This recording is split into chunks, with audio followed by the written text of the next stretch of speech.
Alright, yes, hello. We have got a big shoot today. It is in Bendigo. For those that aren't from Melbourne, that is about a 2.5 hour drive one way for myself. But I'm going to take you with me. So it's a shoot for the Melbourne Vixens, the netball team here in Melbourne. They've got a pre-season match all the way in Bendigo. So I'm going to take this Insta360 with me. I'm actually using S-Log or log footage on this for the first time. So I just want to see how it turns out. But as you can see, I'm packing all my stuff behind me. I've got all the gear here, so I'll talk you through my setup, my equipment, what I'm using tonight. We've got videography mainly, but I will take a camera for photo as well, just in case. And I'll talk you through all my equipment later in the video as we get there. But for now, it's packing the bag. Going to jump in the car soon and get the trek underway. Give you a bit of an insight into a day in the life of myself on a big shoot day. So I wanted to document today because if you haven't watched live sport or you haven't got a point of view of what it's like to actually shoot live sport, it's actually pretty interesting. And I think we take that for granted when we get used to shooting it so often. So I'll put this Insta360 on my camera. So when I'm actually shooting and filming, you can actually see my point of view, and that's going to be the whole point of it. So let's get ready for this big car ride. 2.5 hours there. We're going to stop in the middle, and I am going to vlog the whole way. Just kidding. Jeez, windy. Right, so we're about halfway. Just stopped for a nice coffee, but I'm not going to go as far to say that I want to travel 2.5 hours to every shoot, but I will say part of working for yourself full time, you do get caught in the rut of feeling like you should be working borderline every minute. So a long car ride, I was just enjoying. It's like your own form of it's your own space, your own time. It's like a weird form of meditation almost, that you're just sitting there tuned out of work and just either listening to a podcast or whatever you're doing. Don't know, it's a good reminder just to take breaks and not always be working, but just a bit of self-reflection on the drive here, and it's good. I think it's something I have gotten better at as a full-time creative so it's now my second year of working for myself full-time under 2 times creative, but because it's solely dependent on you to bring in the money, it's solely dependent on you to look after your clients and do the best job. I think there is that natural pressure, and you do it because you love it, but the natural pressure to work a shit ton and work hard, which I love, and that's why we do it, but you're not going to be the best version of yourself if you don't stop and take breaks and have long 2.5 hour drives by yourself. Anyway, we'll touch base when we get to the shoot. I'll show you all my equipment and the camera I'm using tonight, and then we'll get stuck into it. We'll start shooting and take you along for the ride.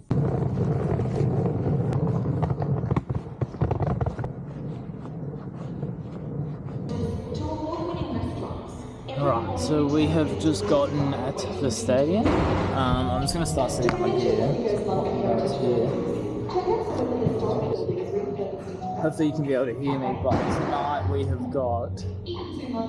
So Sony FX3 is my main cam, so we will be filming that. We'll be using this for videography tonight. I do have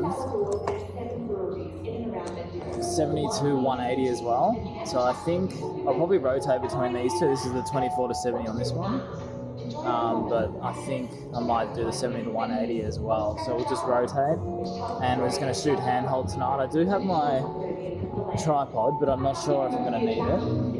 I think just shooting live sport with the variety to shoot a whole lot of stuff, I'll go handheld. And then I've also got, in terms of other equipment, so I've got my A7 Mark III. This is usually my backup cam. Bought that with the 24-70 Sigma. So the main one is 24-70 G Master 2 for Sony. The other 24-70, I'm going to use this, so I've brought this just in case for some photos. So my typical setup is FX3 for video, A7 Mark III for photo. So I've got the Sennheiser MKE 600 mic, shotgun mic. This has been unreal. Well, I've loved having it for the last 2 or 3 months. I upgraded from my old one. So just got the FX3 handle with that. As I said, 24 to 70 mil on this Sony, and I've got the 70 to 180 as well that I'll probably switch to. I've got a little small rig extra arm here. That is where the Insta360 you guys are gonna go on top of here. Get the monitor. So I've got it's a cheap one, but the Viltrox monitor that I'm actually soon gonna upgrade to. I forgot the name. Don't know. Something starting with A. Alright, and that's our setup. So the FX3 monitor, shotgun. That's what we're rolling with tonight. And the only other thing we will change is possibly the 70 to 180. And apart from that, I've got onboard mic and A7 Mark III Sony here for photography, which is just sort of an add-on. It's not really what I'm here to do, but if I feel like it, I'll do it. So small one for me. Whenever I get to a shoot, so this is the stadium light, obviously, I will try to find something white to manually set the white balance. So on my screen, I will go to custom white balance set. And for something like this sign, you grab it, and that's where I usually find the best results in terms of making white look white. And it looks pretty good.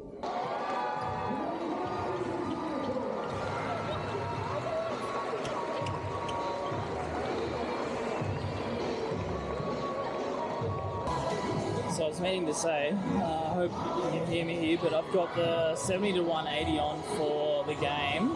It is a tricky one because usually there's a shot before the game when they were running out that I actually would have preferred the 24 to 70. So finding the balance of choosing which one or the other is tricky, but I'm going to shoot the game in 70 to 180, Tamron 2.8, and then I might switch if I'm finding I want some wides.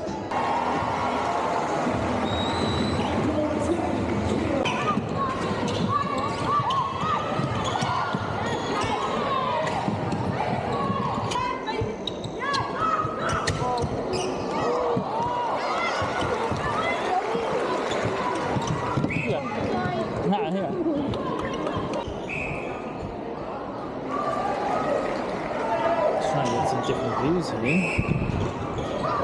This is nice here actually.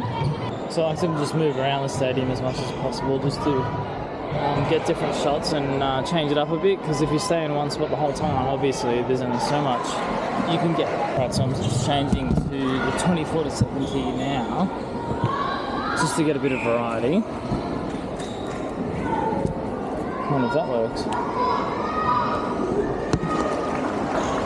I think sometimes the wider shots are going to look better for showing different varieties. So for example, right now I'm going to go to our bench, the Vixens bench, and I'm just going to stand behind the bench and try to get some more of their reaction and actually hear the coaches and players, as opposed to having a 70 to 180 where you could not do that, where you'd be way too close. It's also interesting just navigating around the stadium and sort of figuring out how not to get into people's way. I actually got told off before, which wasn't very polite. Hello. How are you? I thought you were going for the fist bump, so I'd just like you to repay it. Yeah, because it made me feel bad. Yeah. You should start another chant. You should start another chant.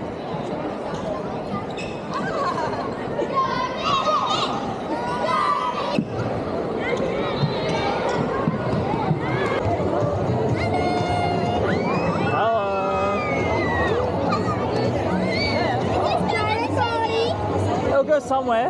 It'll go on the Vixens. Can I sign your brand? Absolutely not. You want to sign this? So you have to buy a new one then. You got $5,000? Yeah, I do. Oh, cool. Can I have it? Can you show the camera the signature On your arm? Oh, nice. I think my whole video is just going to be you guys waving at the camera. Yes, hello, hello. So we can call it a night. That's good, busy one, late one. Jesus. Alright, we are done. It is 9 PM. That was good. I don't know if I was trying to talk to this thing during it, but I'm not sure if you could hear me. It's 9 o'clock. It is dark outside, hence why I've got this car light on, but that was good. I was trying to tell the camera during filming that during sports, I'll run down the things I try to focus on during live sport, and the first one is just lens choice. So I have a 24 to 70mm and then a 70 to 180mm. Now during gameplay, I was always using the 70 to 180mm, but sometimes you're too close to say, if you're close to fans, or occasionally I was at the bench of the Melbourne Vixens and I wanted to get their reactions, but because the widest you can go is 70mm, it's just too close. So I switched to the 24 to 70 a couple of times just to get a variety of shots. So first is lens choice. Second is just moving around the stadium and using different angles. I've never been one to sit on the baseline the whole time or stay with the same shot, because there's only so much variety you can get of different plays from the same angle. So I always work myself away around the stadium, whether it be up above the court or down by the side, or just shooting through fans, or even sitting on steps. That's one of my favorite sort of things to do, just to change up the variety of shots. So if you have any questions about shooting live sport or anything like that, let me know. I'm going to go drive home now, and yeah, if you enjoyed this, good, so did I, and we'll see you in the next one.